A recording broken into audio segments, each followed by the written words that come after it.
Hello guys, in today's video I will be showing you how to fix Pinterest app not working problem. So the answer is easy, just go to the settings, then scroll down to the apps section, and then go to the search and search Pinterest, and then go to the storage, and here you will find this clear cache option. Click on it. Now you can go check it if it worked, and if it didn't you can try to restart your phone or turn the Wi-Fi off and on, or the Bluetooth or the airplane mode. Also you can try to clear data, but be careful. If you clear data, all this applications data will be deleted. This includes all files, the settings, the accounts, the databases, etc. So be careful if you want to clear your data.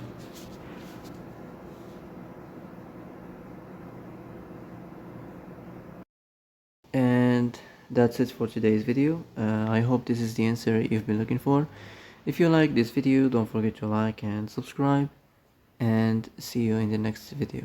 Thanks for watching.